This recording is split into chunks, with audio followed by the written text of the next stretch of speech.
Bueno, estamos arrancando esta serie de Su Historia, Nuestra Historia.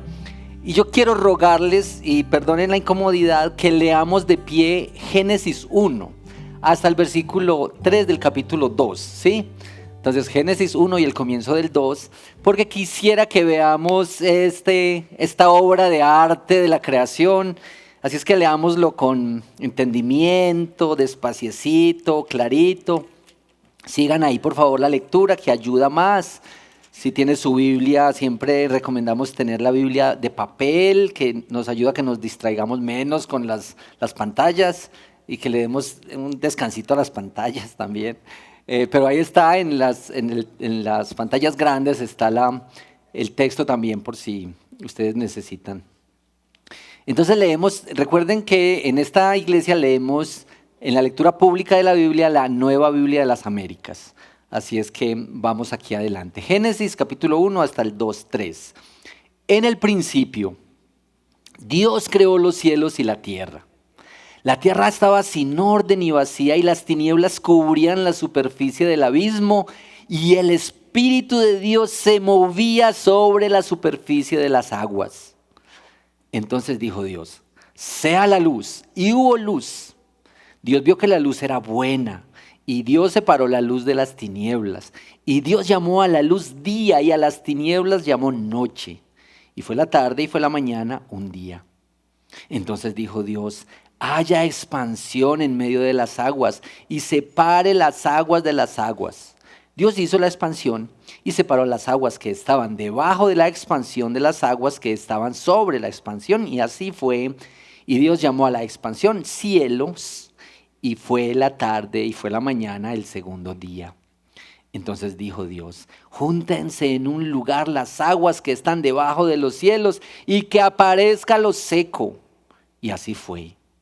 Dios llamó a lo seco tierra, y al conjunto de las aguas llamó mares. Y Dios vio que era bueno.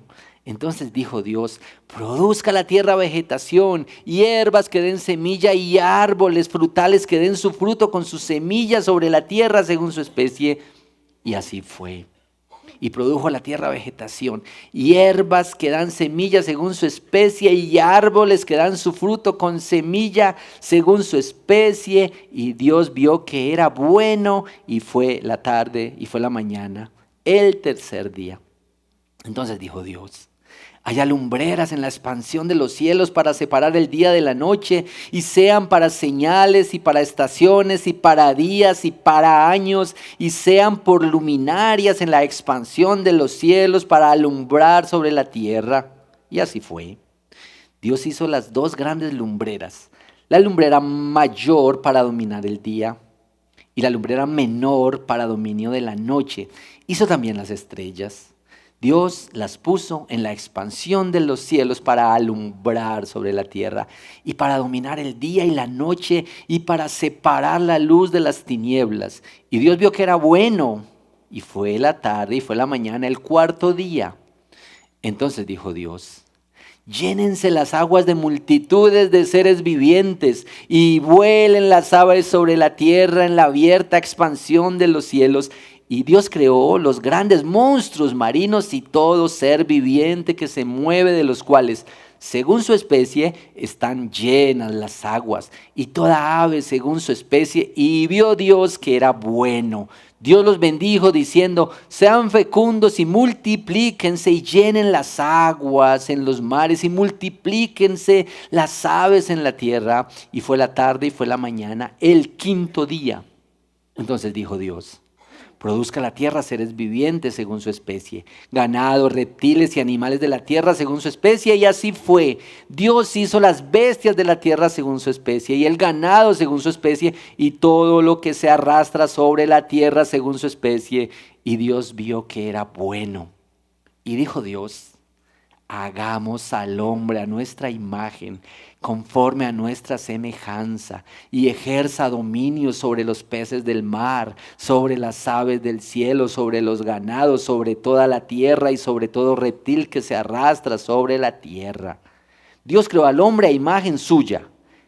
A imagen de Dios lo creó, varón y hembra los creó, y Dios los bendijo y les dijo: sean fecundos y multiplíquense, llenen la tierra y sométanla, ejerzan dominio sobre los peces del mar, sobre las aves del cielo y sobre todo ser viviente que se mueve sobre la tierra. También les dijo Dios: miren, yo les he dado a ustedes toda planta que da semilla que hay en la superficie de toda la tierra, y todo árbol que tiene fruto que da semilla. Esto les servirá de alimento. Y a todo animal de la tierra, y a toda ave de los cielos, y a todo lo que se mueve sobre la tierra y que tiene vida, les he dado para todo, toda planta verde para alimento. Y así fue. Dios vio todo lo que había hecho y era bueno en gran manera. Y fue la tarde y fue la mañana el sexto día. Así fueron acabados los cielos y la tierra y todas sus huestes. En el séptimo día ya Dios había completado la obra que había estado haciendo y reposó en el día séptimo de toda la obra que había hecho. Dios bendijo el séptimo día y lo santificó, porque en él reposó de toda la obra que él había creado y hecho. Esta es la palabra del Señor. Acompáñame en oración, por favor. Señor, te damos gracias por esta palabra tan preciosa. Y yo te pido, Señor, que este telón de fondo nos permita ver con mayor claridad el Dios a quien nosotros amamos y servimos, y especialmente el Dios que nos ha amado y nos ha salvado. Ayúdanos cuando nos acercamos a tu palabra a sacar provecho en nuestro corazón y en nuestra vida, y especialmente cuando nos reunimos en torno a ella. Te pedimos que por tu palabra nosotros seamos cambiados desde lo profundo de nuestro ser y de nuestra vida. Te lo pedimos en Cristo Jesús. Amén. Bueno, tome su lugar, por favor.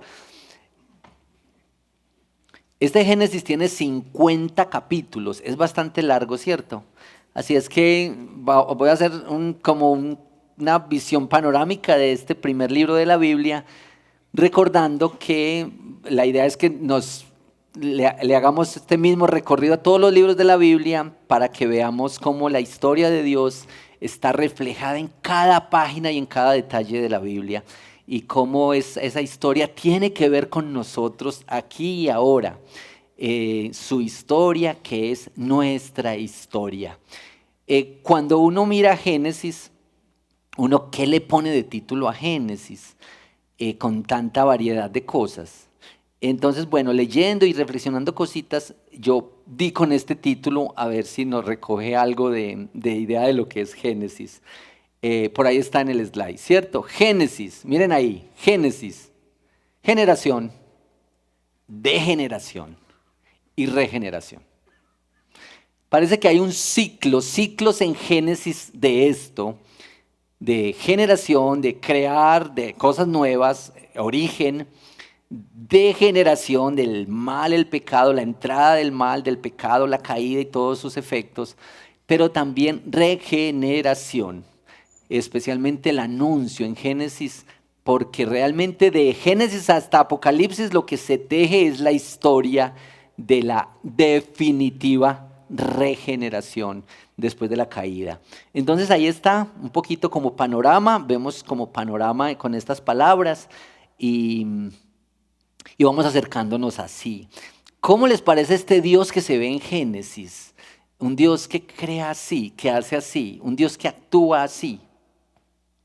En estos días está de lanzamiento la película Avatar 3. ¿Alguien se la ha visto? Avatar 3, Fuego y Ceniza. Bueno, yo fui porque mis hijas me obligaron a ir. Mis hijas me dijeron, tenemos que ir contigo. Entonces, bueno, tocó. Pero Avatar es pues esta película que se está estrenando, cuenta la historia de, un avatar que es como una especie de cuerpo biológico que es dominado desde afuera por una mente humana. Un avatar es como una especie de humanoide ahí. Entonces la historia relata es que se prepara un avatar para ir al mundo de los avatar, ¿cierto?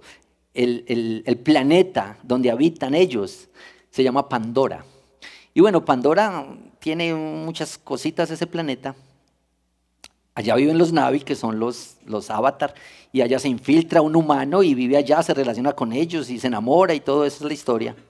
Pero lo que quisiera contarles es que en ese Pandora hay una diosa, una deidad, se llama Eywa. Y Eywa es esta diosa. La IA dice que Eywa es la energía que conecta a todos los seres vivos del planeta. Incluso conecta a los Na'vi, los habitantes de esa, por medio de una conexión neuronal.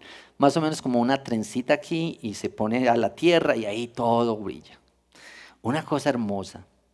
Bueno, hay un momento de la película donde hay una chica, la hija o la hijastra del protagonista, que en el momento más oscuro del planeta, cuando los humanos están invadiendo y van a acabar con todo, ella ora así. Yo creo que esta oración la sacaron de alguna iglesia cristiana.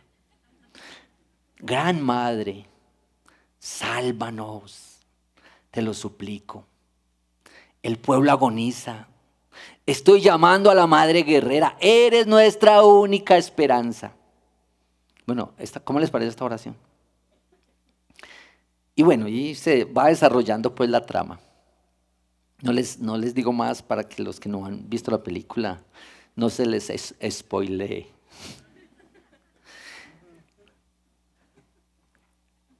Esta es la diosa de Pandora. Y esta es, mire, a la gente le encanta crear dioses. Y a nosotros también nos encanta crear dioses. Y hacemos dioses de cualquier cosa. Cualquier cosa que nos pueda salvar, ayudar. Cualquier cosa a la que le clamemos cuando estemos en apuros. Cualquier asunto, relación, persona, conocimiento, saber que amamos, que lo ponemos allá arriba como lo más importante.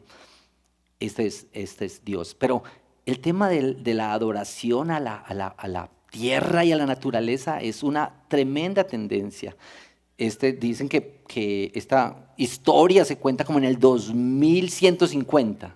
Es decir, imagínense ustedes, en la idea de los creadores, la adoración y el aprecio y la dependencia a la naturaleza va creciendo, creciendo, creciendo.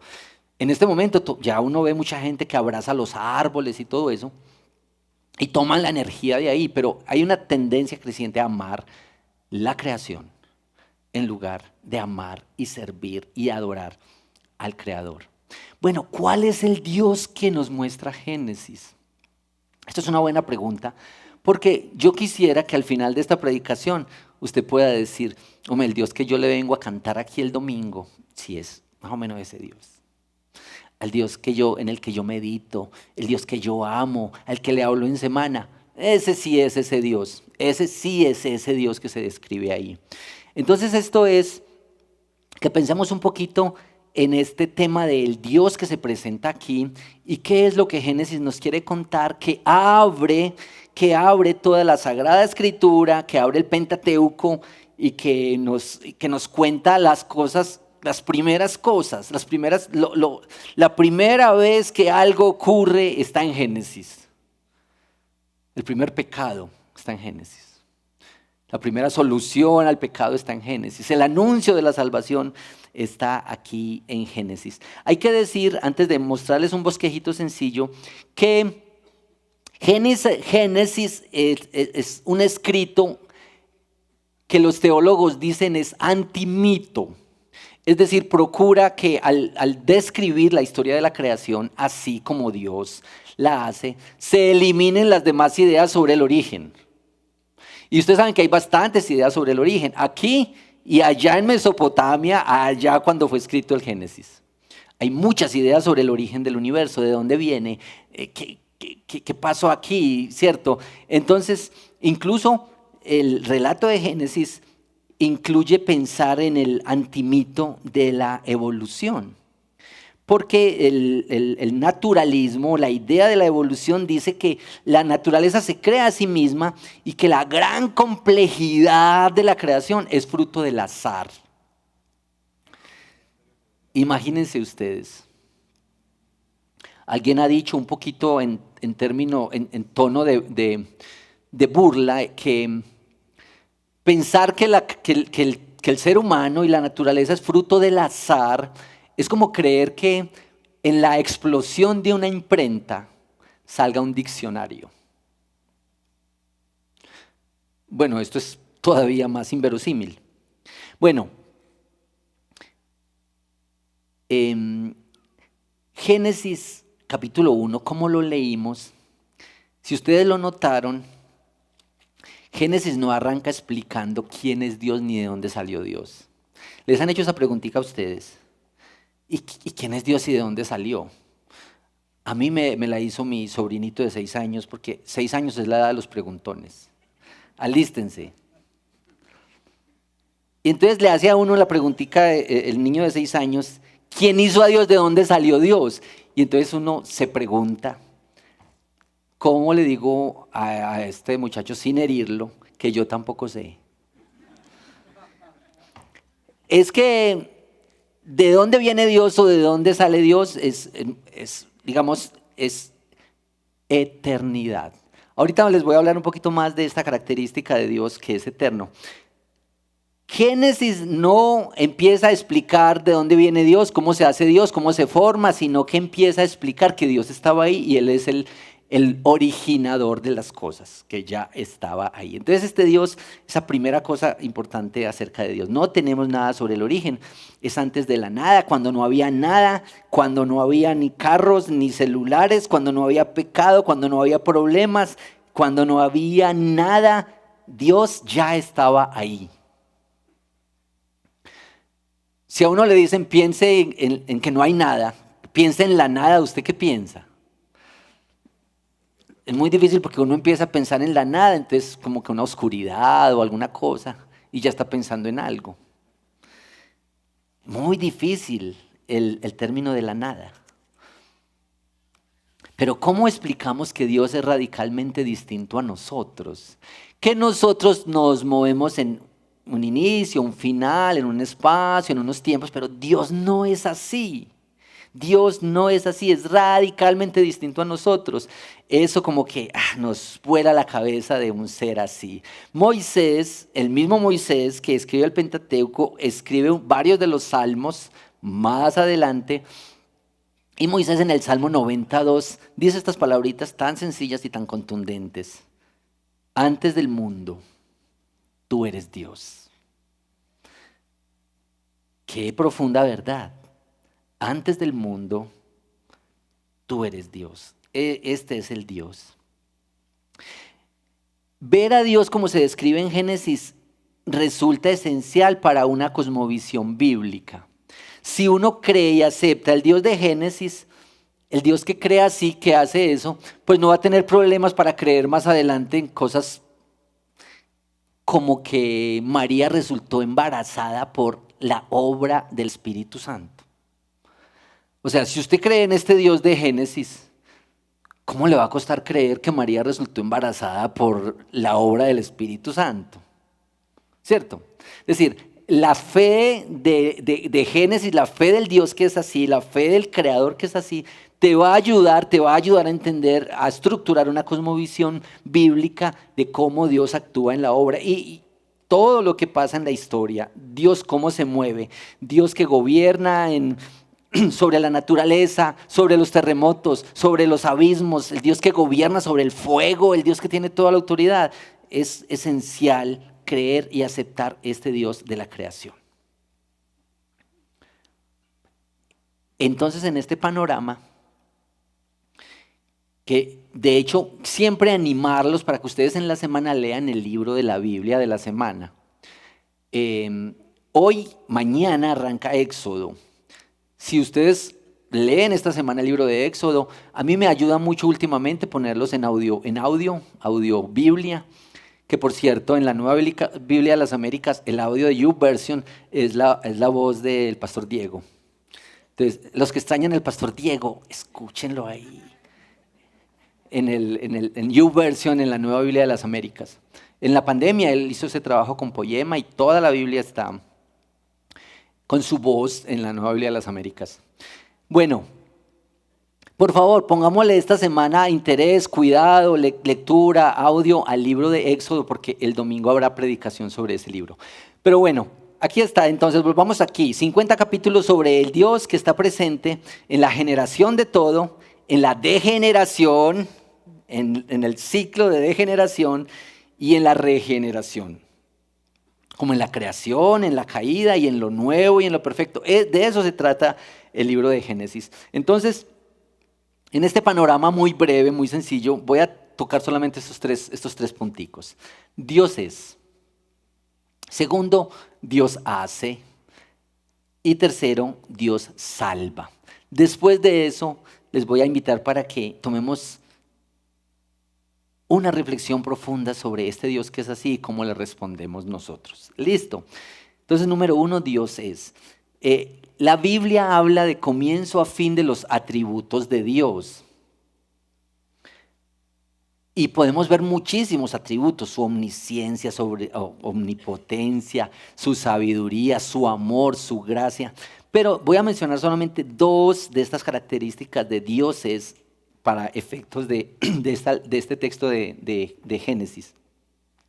Bueno, Dios es, voy a aclarar un poquito por qué escogí esto de Dios es. Un poquito filosófico esto. Se dice que las cosas existen porque tienen principio, fin y porque cambian constantemente. Listo. Entonces, un día hicieron esto, un día construyeron esto, tiene principio y un día se va a acabar de alguna manera. El cuerpo humano cambia permanentemente. Así es que usted se ve igual, pero el cuerpo que usted tiene no es el mismo que tenía cuando era un niño, porque las células se han renovado. O lo mismo un río. El río, usted ve el río y en un segundito ya no es el mismo río. El agua se ha movido. Cambian, existen. En ese sentido, Dios no existe. Es decir, Dios no es así. Dios no empezó allá, ni se va a acabar allá, ni cambia. Dios no está en ese marco. Entonces, si Dios no cumple ese parámetro de que algo existe, entonces Dios es. Está ahí. Dios es. Por eso escogí esto de Dios es. Bueno, estas dos características de este Dios que es, afirmando un poquito lo que dije al comienzo, Dios es eterno. El Dios del principio, el Dios de Génesis, del que no se describe su origen, pero a lo largo de la Biblia sí se muestra cómo es Él y con todos estos atributos, este es el Dios que es eterno. Nosotros no somos capaces de entender bien el asunto de la eternidad porque pertenece a otro mundo, la eternidad. Sin embargo, ahorita vamos a ver el hecho de que este Dios que es eterno crea a su imagen y semejanza. Bueno, la segunda cosa después de que Dios es eterno es que Dios es en tres personas. Dios es en tres personas. Eso es muy importante que nosotros lo sepamos porque nosotros parece que pensamos que el Hijo apareció en el Nuevo Testamento y que el Espíritu Santo apareció por allá en Hechos cuando Jesús ascendió y llega el Espíritu Santo. Lo que dice la Biblia es que Dios existe eternamente así. Padre, Hijo y Espíritu Santo. La Trinidad en Dios es una cosa que tampoco entendemos fácil. ¿Cómo es eso? Algunos dicen que es como un aguacate, que tiene tres partes pero es un solo aguacate. O algunos dicen que es como un huevo, que también tiene tres partes, ¿cierto? Pero que es un solo huevo. O algunos dicen que es como un dedito, ven que los deditos siempre están partidos en tres. Dice, es más o menos así. Mire, cualquiera de esas ideas se queda muy corta para hablar de la Trinidad. Es un gran misterio la Trinidad. Un gráfico que está en un librito que se llama Las Salvaciones del Señor y que yo creo que lo he usado también en algún momento, nos ayuda un poco, alguna cosita a entender esto del gran misterio de la Trinidad de Dios. Miren este gráfico.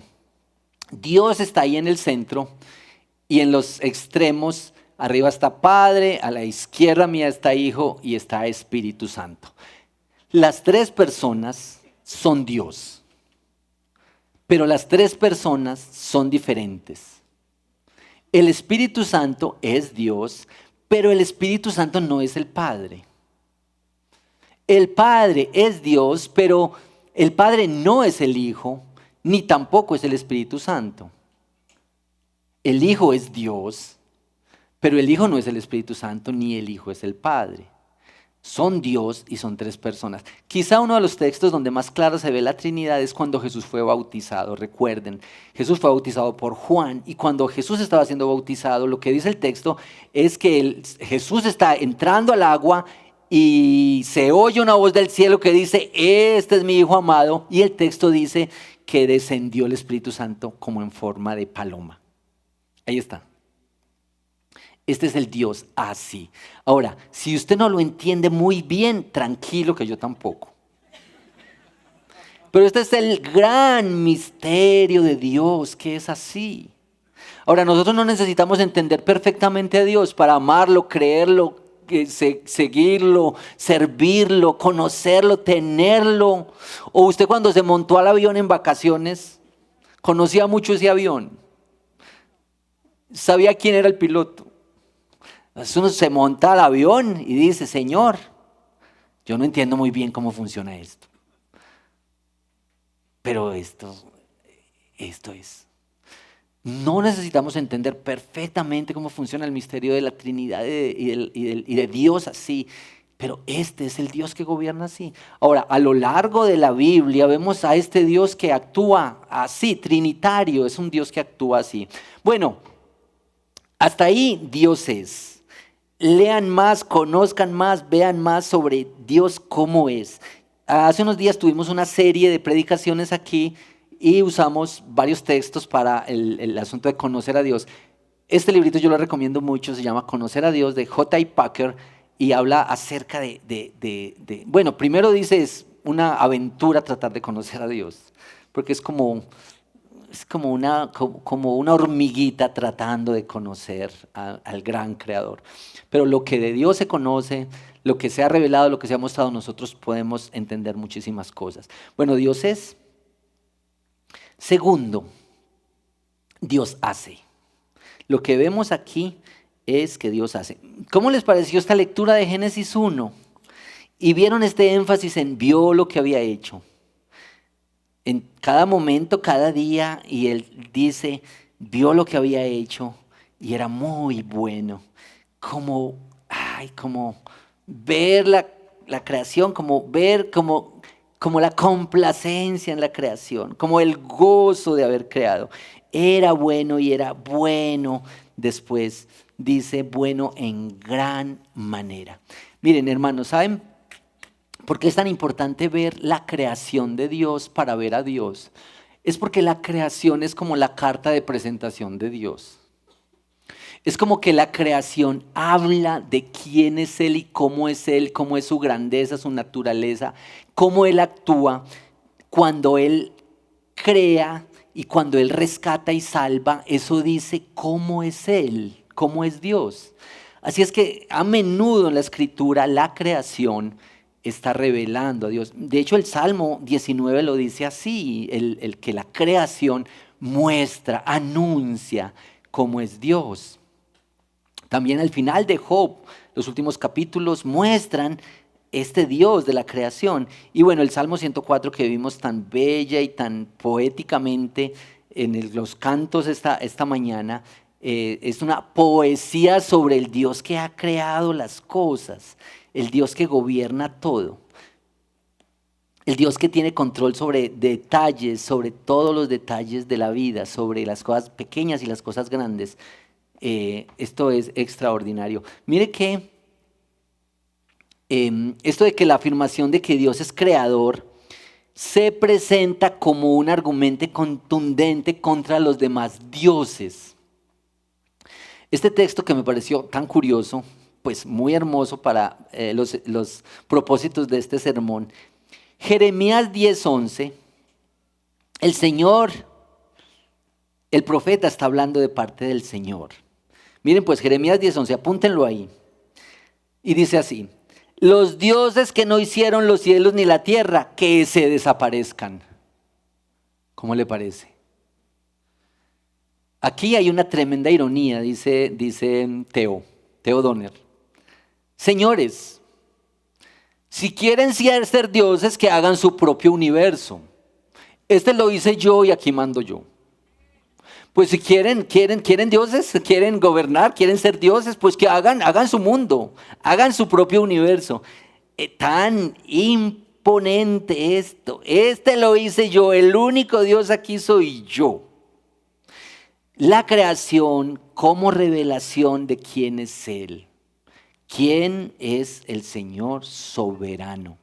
Yo sé que cuando hablamos de la creación y de las cosas que Dios ha creado, nosotros a veces nos preguntamos sobre las tragedias, las catástrofes, los huracanes, los tsunamis, los incendios arrasadores que acaban con cientos y cientos de personas. Nunca deberíamos pensar que a Dios se le ha salido de control un solo detalle de este universo. Que Él es soberano sobre todas las cosas, que Él puede evitar las cosas malas, que Él puede interrumpir cuando las cosas malas van a ocurrir hacia nosotros y que a veces no lo interrumpe. Eso se llama la providencia de Dios, que nosotros tampoco la entendemos bien, pero que confiamos en que Dios es soberano. ¿Cuántas veces Dios no usa los eventos negativos, pasados, dolorosos para cosas mayores en nuestra vida? ¿Cuántas veces el Señor no se mueve así?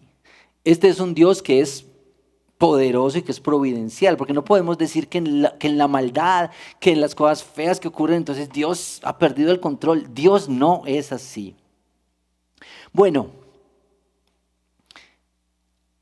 una cosa muy importante que debemos tener en cuenta en esto de que Dios hace, es que el Dios que hace, el Dios que crea, que forma las cosas, es el Dios trinitario. Ustedes lo notan cuando dice el texto, dijo Dios, hagamos al hombre. Los teólogos han conversado sobre con quién estaba hablando Dios en el texto cuando no había más gente. Y dice, hagamos al hombre.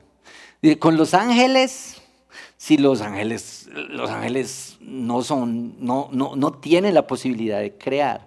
Entonces, aquí hay un diálogo del Dios trino, aquí hay un diálogo del Dios. De hecho, hay muchos textos en el Nuevo Testamento porque el Nuevo Testamento nos ayuda a entender mejor el Génesis.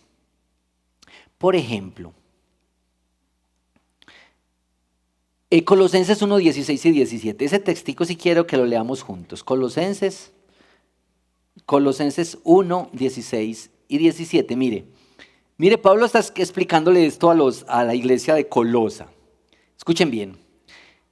A propósito de la persona y la obra de Jesucristo, Pablo les está diciendo, porque en Él fueron creadas todas las cosas, tanto en los cielos como en la tierra, visibles e invisibles, ya sean tronos o dominios o poderes o autoridades, todo ha sido creado por medio de Él y para Él. Y Él es antes de todas las cosas y en Él todas las cosas permanecen. Este es Cristo en la eternidad pasada. Jesús mismo en la eternidad pasada. Y Pablo le está diciendo esto a los colosenses, les está explicando esto. Y nos ayuda a nosotros a entender la obra, la persona, el lugar de Cristo en la creación. Hay muchos otros textos en el Nuevo Testamento y en parte del Antiguo sobre el Dios, cómo actúa Dios en la creación, pero el Dios trino. Por ejemplo, en Proverbios 8, del 22 hasta el 31, ténganlo ahí. Aquí es la sabiduría que creó, la sabiduría de Dios en la creación. En el Nuevo Testamento los discípulos llegaron a la conclusión, por la revelación, que Jesús mismo es la palabra creadora. Él es la sabiduría que estuvo con Dios en la eternidad y que estuvo antes de la creación. Este es el Dios que es así. Una pregunta que surge a estas alturas en la lectura y en el estudio de Génesis, para que Dios hizo todas estas cosas, para que Dios se emproblemó creando todo esto, con crear personas tan difíciles como nosotros. Una respuesta corta a esa pregunta también la tiene la palabra del Señor. Dios creó todo para Dios. Dios creó todo para Dios. Los cielos y la tierra y las plantas. Y Dios te creó a ti para Él mismo. Pero no era porque nos necesitara. Nos creó para su propia gloria. Nos hizo así. Y de hecho lo pensó antes de la creación. Efesios 1, 4 al 6 dice que desde antes de la fundación del mundo ya había pensado. Nos predestinó antes de la creación. Y ahora en la creación dice que creó todo para Él. Primera de Corintios 8, 6. Los que están tomando noticas, los que están tomando noticas, porque yo sé que algunos apuntan aquí, después se van a repasar en su casa. Primera de Corintios 8, 6 dice de la siguiente manera. Pero para nosotros hay un solo Dios, el Padre, de quien proceden todas las cosas y nosotros somos para Él. Y un solo Señor Jesucristo, por quien son todas las cosas y por medio de Él existimos nosotros. Esto es en la creación lo que nosotros somos. Y también quiero que ustedes tengan también este texto de Romanos 11:36, que a veces lo cantamos aquí en una cancioncita muy hermosa de Romanos 11. Romanos 11:36, mire pues, Pablo a los romanos, porque de Él, por Él y para Él son todas las cosas. A Él sea la gloria para siempre, amén. Miren, hermanos, Dios creó todo esto para Él mismo, pero no porque lo necesitara. Dios tiene una relación voluntaria, no necesaria con su creación. Crea así, crea de la nada. Cuando le preguntaron a Pablo, o cuando tuvo la oportunidad de hablar, de describir al Dios en que él creía, en Hechos 17, allá en Atenas, él describe al Dios a quien ama y a quien sirve, lo describe con estas palabras, Hechos 17, 24.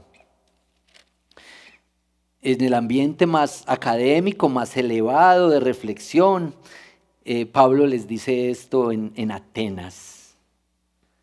El Dios que hizo el mundo y todo lo que en él hay, puesto que es el Señor del cielo y de la tierra, no mora en templos hechos por manos de hombres, ni es servido por manos humanas como si necesitara de algo, puesto que Él da a todos vida y aliento a todas las cosas. No es porque el Señor necesite adoración, no es porque el Señor esté buscando que nosotros lo amemos y lo adoramos.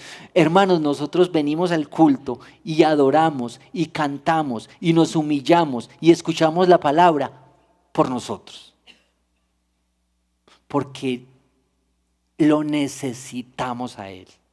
Porque debemos depender de Él. Porque debemos estar bajo su señorío y bajo su gobierno. Entonces no pienses, pobrecito de Dios, le voy a dar este domingo. Ya que despifarré esta semana, le voy a dar unas horitas el domingo.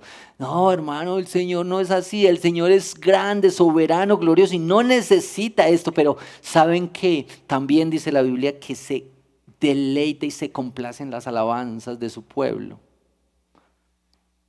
Estas dos cosas son verdad. Bueno, en la creación, voy a terminar este puntico del Dios, el Dios que hace, ¿cierto? Estoy en el Dios que hace.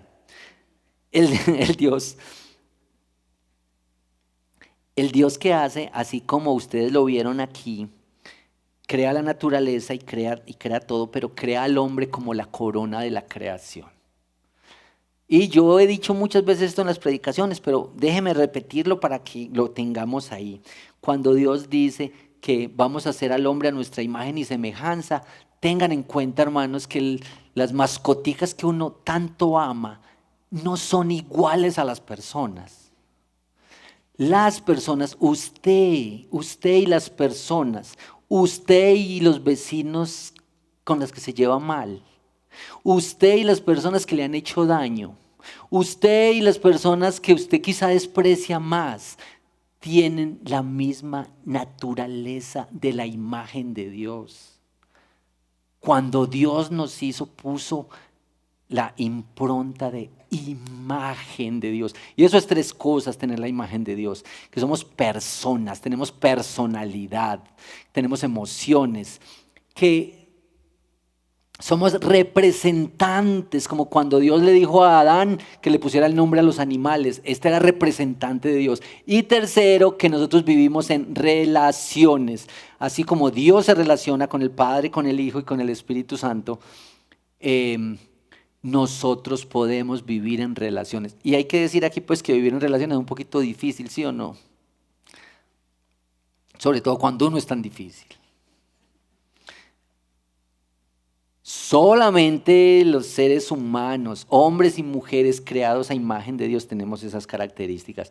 Así es que eso es muy importante, aunque hay que decir que la imagen de Dios se distorsionó en la caída y por el pecado. Por eso no logramos relacionarnos bien. Por eso no logramos representar bien a Dios. Por eso no logramos mostrar su imagen. Por eso se distorsionan las cosas por el mal y por el pecado. Así es que, aún la persona más difícil para ti, tú debes pensar, esa persona es creada a la imagen de Dios, tiene la imagen de Dios. Y todos tenemos en alguna medida esta imagen de Dios distorsionada, distorsionada. Y usted puede decir, algunos demasiado. Pero todos tenemos en algún sentido la imagen de Dios distorsionada en algún aspecto de nuestra vida. Bueno, el hombre que peca a la imagen de Dios y Dios lo rescata. Y Dios lo rescata y Dios lo salva. Dios va al encuentro y de eso se trata el libro de Génesis hacia adelante. Lo que hay de Génesis 4 al 11 es una serie de efectos del pecado. Caín, Abel, los descendientes, Noé, el diluvio, la torre de Babel. Pero en el 11, del 11, el 12 hacia adelante, Abraham juega un papel determinante en la historia, en lo que Dios va a hacer en su plan de redención y de salvación. Entonces el tercer puntico y último de esta predicación es Dios salva. ¿Dios es qué? Dios es eterno y Dios es en tres personas. Dios hace para sí mismo, Dios hace en detalle, Dios hace al hombre, corona de la creación, el hombre peca y Dios hace un plan de salvación y de rescate que estaba previsto, que estaba planeado, no fue que improvisó, no es que a última hora, no es que se le salió de las manos, eso estaba desde antes de la fundación cuando el Señor hizo todo. Entonces Dios salva. Es muy importante que veamos este puntico de la salvación del Señor, porque lo que ocurre desde toda la Biblia es cómo se va tejiendo la historia. Uno dice, ¿por qué existen libros tan raros en la Biblia como Números? Como Levíticos, como Jueces, que hay pura sangre, como libros donde ni se menciona a Dios, como el libro de Rudo, de Esther, no aparece el nombre de Dios. ¿Por qué están esos libros ahí? ¿Cómo se teje la historia de la salvación y de la redención? Ese es el plan, eso es lo que vamos viendo y vamos descubriendo. Unos elementicos sencillos sobre esto que Dios salva. No los voy a demorar mucho en esto. La salvación del Señor aparece en Génesis 3:15. Recuerden que después de la caída, el Señor, pues la caída que fue el evento, de hecho algunos teólogos dicen que caída es una palabra que no recoge bien lo que pasó en este evento, que es una catástrofe, que es una tragedia. Siempre recuerdo otra vez al doctor Teo que decía, cuando el hombre pecó, es como que le escupió la cara a Dios. Cuando el hombre pecó fue algo muy, muy profundo y muy serio. Bueno, ustedes saben, el pecado, todos sus efectos, esconderse, tratar de cubrir su desnudez, la vergüenza. Dios le provee al hombre un vestido. El hombre y la mujer empezaron a cubrirse con hojas de las plantas. Y bueno, yo no sé ustedes cómo está su conocimiento en asuntos de moda, pero yo creo que no se puede hacer un vestido muy fino, muy duradero, muy estable con unas hojas de una planta. El viento, las circunstancias. Entonces lo que dice Génesis es que ellos mataron animales y Dios les proveyó pieles de animales para cubrir su desnudez. Y esa vez se empezó a derramar sangre para cubrir la desnudez del hombre por el pecado. Y tal vez ese era el anuncio que un día se iba a derramar una sangre que cubriría completamente el pecado. Porque esto es lo que dice el Bautista cuando ve a Jesús. Este es el Cordero de Dios que quita el pecado del mundo. Génesis 3:15, lo que está haciendo Dios es dándole la sentencia a cada uno por la caída. Al hombre le dijo, a la mujer le dijo y a la serpiente le dijo. A cada uno las consecuencias de la caída. Imagínense para el hombre estas palabritas. Imagínense para el hombre estas palabritas. Maldita será la tierra por tu culpa. Así es que para la guerra de los sexos, eso está bueno. Para los hombres que nos creemos mucho, que sacamos pecho pensando que somos una raza superior, dígale, la tierra está maldita por tu culpa. Eso es lo que dice Génesis. Mire, en la sentencia, pues, hay muchas cosas ahí que no podemos profundizar, pero en Génesis 3:15 le está diciendo aquí a la serpiente, miren bien, pondré enemistad entre tú y la mujer, y entre tu simiente y su simiente. Él te herirá en la cabeza y tú lo herirás en el talón. Este es la primera aparición de Jesús en la Biblia. Y está muy ligero, ¿no les parece? Génesis 3:15. En el Nuevo Testamento casi no se le dijo a Jesús hijo de mujer. Era el hijo de Dios, el carpintero, el maestro, se le decían mil cosas, pero casi nunca se le dijo hijo de mujer. Pero Pablo en Gálatas 4:4 lo mencionó así tal cual. Llegado el tiempo, Dios envió a su Hijo, nacido de mujer, nacido bajo la ley. Pablo está diciendo, este que se anunció allá, nacido de mujer, es este Jesús que habitó entre nosotros, que celebramos, recordamos, conmemoramos su nacimiento en la Navidad. Este hijo de la mujer, y este anuncio estaba desde allá. Bueno, este es el anuncio y lo que empieza a ocurrir en toda la historia es la construcción del camino mediante el cual Dios traería la salvación por medio de este hijo. En Génesis, un momento épico en esta historia ocurre con Abraham. Recuerden, no hay mucho tiempo para entrar en detalles de un libro de 50 capítulos, pero ahí está, ahí tenemos tareitas de seguir profundizando en la palabra del Señor. Solamente esto sobre Génesis 12. Voy a leer unos versículos de Génesis 12 que me parecen supremamente importantes para entender cómo es que su historia es nuestra historia.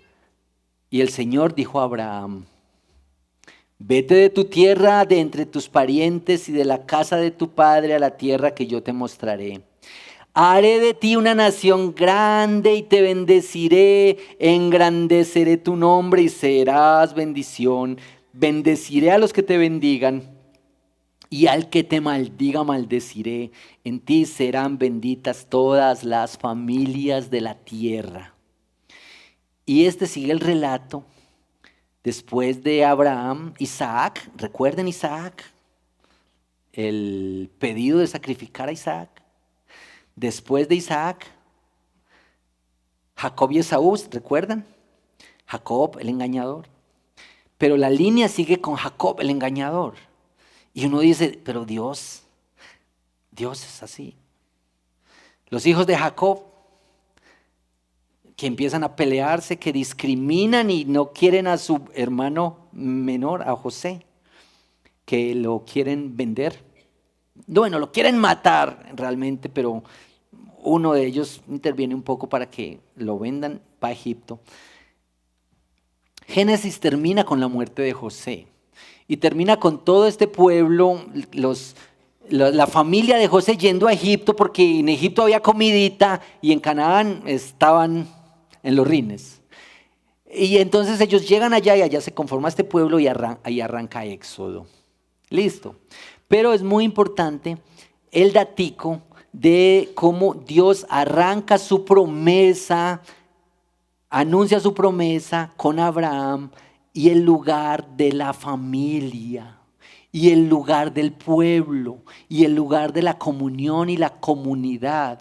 Y noten que estos descendientes de Abraham, lo que vamos a ver en toda la historia es que es gente difícil, rebelde, idólatra, mala, pecadora. Todos los desastres que ustedes se imaginan. Y en esas circunstancias Dios tejió y trajo la historia para crear un pueblo así. Para hacerse a un pueblo a través del cual y al final llegar el Mesías y el Salvador. Es muy interesante que en Mateo 1.1, cuando habla de la genealogía de Jesucristo, Mateo 1.1, ténganlo ahí los que toman nota, dice, libro de la genealogía de Jesucristo, hijo de David, hijo de Abraham. Ahí está. Que Jesús representa a Israel, que Jesús es la descendencia de Abraham. Y luego en la teología de Pablo hay una tremenda relación entre Cristo, entre Jesús y entre Adán. Recuerden esto, Adán, el primer Adán, y luego Jesús viene como el segundo Adán. Y ahí, bueno, con el tiempo se hacen todos estos contrastes de cómo era este primer Adán y cómo es este segundo Adán. Por ejemplo, que el primer Adán pecó, desobedeció estando en el paraíso. Y lo que cuenta el Mateo cuando Jesús en la tentación dice, Jesús el segundo Adán obedeció en el desierto. Y bueno, todos los contrastes que hay entre este primer Adán y este segundo Adán. Y luego Romanos, Pablo en Romanos cuando dice, si por la desobediencia de uno reinó la muerte, ¿cuánto más por la obediencia de uno todos serán declarados justos? Bueno, esto es la manera como Dios salva, la manera como Dios atrae, cómo Dios nos incorpora en la familia, cómo Dios está actuando y cómo Dios está trabajando. Hay unos efectos claros y profundos, devastadores de la caída y del pecado, pero nosotros hemos de ver a este Dios que actúa así en la historia, en nuestra historia. Él está actuando y Él está trabajando. Bueno, yo tomé un párrafo aquí de un video que me encanta sobre la manera como se ve Jesús en el Antiguo Testamento especialmente. Entonces lo escribí aquí para ustedes. Es de un videíto, ustedes lo pueden ver en YouTube, se llama Mejor y Verdadero. Cuando decimos que la historia de Dios es nuestra historia, Y hoy aquí en este libro de Génesis, debemos afirmar que no se trata de una serie de historias desconectadas, como que no tienen nada que ver. Es un solo narrativo en que cada historia y cada personaje señala a una persona que es más grande. La historia de Adán y Eva no se trata solo del primer hombre y la primera mujer. Hay un mejor y verdadero Adán que pasó la prueba en el huerto y cuya obediencia se nos confiere. Hay un mejor y verdadero Abel. ¿Recuerdan lo que pasó con Abel? Que fue inocentemente asesinado y cuya sangre clama por nuestra absolución en vez de nuestra condenación. Hay un mejor y verdadero Abraham, quien contestó el llamado de Dios para dejar todo lo cómodo y familiar y salir al vacío para crear un nuevo pueblo de Dios. Hay un mejor y verdadero Isaac, hijo de risa, de gracia, que no solo fue ofrecido por su padre en el monte, sino que verdaderamente fue sacrificado por nosotros. Hay un mejor y verdadero Jacob, quien luchó y recibió el golpe de justicia que nosotros merecíamos para que, al igual que Jacob, solo recibiéramos las heridas de gracia que nos despiertan y nos disciplinan.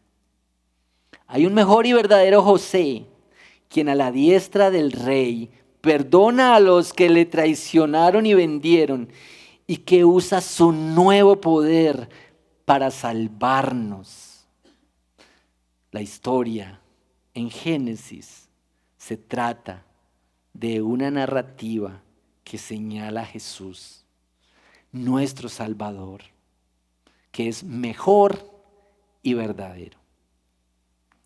Hermanos queridos, unas reflexiones en tono de aplicación para nosotros. Mira, si tú ves a Dios aquí en este Génesis, si lo ves así, que es así, que hace así, que salva así, ¿cómo nosotros deberíamos responder a este Dios? Si nos ha creado, ante el cual hemos pecado, que nos ama con un amor así, que nos rescata así, mis hermanos y amigos. ¿No les parece que nosotros deberíamos contemplar más a este Dios? A este Dios que amamos y servimos. Deberíamos contemplarlo más, amarlo más. Dejar de centrarnos tanto en nosotros mismos, en nuestros propios asuntos, problemas, angustias de nosotros, nuestros propios intereses, y amarlo más a Él y adorarlo más a Él y humillarnos y someternos más a su voluntad. Hermanos, ¿por qué no renunciamos a los dioses? Los dioses que estamos construyendo cada día para nosotros, en quien ponemos nuestra confianza y nuestra seguridad. Tarde o temprano esos dioses te van a decepcionar. Tarde o temprano esos dioses se volverán tiranos contigo, porque el pecado degenera la creación. A veces estos pecados se expresan en usar a las personas, en odiar a las personas que son creación e imagen de Dios. Y es porque nos idolatramos a nosotros mismos. Hermanos, este es una exhortación que nos hace este libro al ver a este Dios así. ¿Cómo le respondes a este Dios?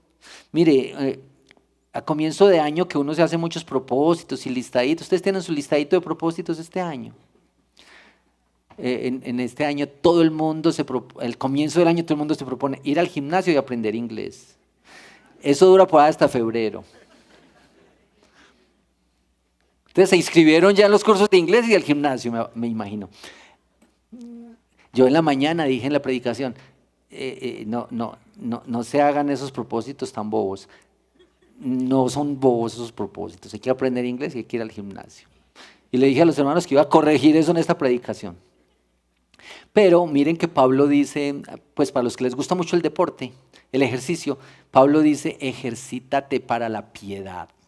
Porque el ejercicio físico para poco aprovecha. Es decir, sí aprovecha, pero poquito. Pero la piedad.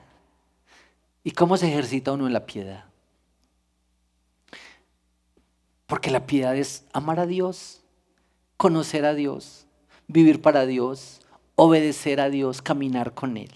Entonces yo les voy a animar a que a propósito del comienzo de año donde uno se hace propósitos y metas, porque este año no nos proponemos, los que no tienen este hábito, hacer un devocional cada día con tu familia, abrir la palabra del Señor, leer o escuchar durante toda la semana ese libro de la Biblia al que nos vamos a acercar en las reuniones, en las celebraciones, en el culto. Leer más, tener una vida devocional, escuchar mejor al Señor, participar mejor en la vida de la iglesia. Los jóvenes, ustedes saben que la celebración de los jóvenes los sábados es una tremenda celebración. Pero en las reuniones de grupos pequeños, de semana, las mujeres, los hombres, las personas sordas, porque aquí hay un grupo de personas sordas. Hermanos, que nosotros podamos vivir mejor el discipulado cristiano este año en respuesta al Dios de Génesis, en respuesta al Dios que es así, que camina así, que actúa así en nuestra vida, que nosotros podamos responder a la tanta gracia y tanta misericordia que Él ha tenido con nosotros, responder en humillación, en sometimiento, en adoración a este Dios que es así. Y tengan en cuenta, hermanos, que por enredada que sea tu historia cabe en la historia de Dios. Tu historia y mi historia, por fracasos que tenga y enredos que tengan, Dios está en el control de tu pequeña historia y de tu pequeño mundo. Y te ha amado y te ha salvado y te extiende sus brazos de amor y de misericordia y nosotros hemos de responder a Él, vivir para Él, someter nuestra vida a Él, humillarnos ante Él y adorarlo con todo lo que hacemos, con toda nuestra vida, también con nuestros pensamientos y nuestras palabras, todo sometido a nuestro Señor.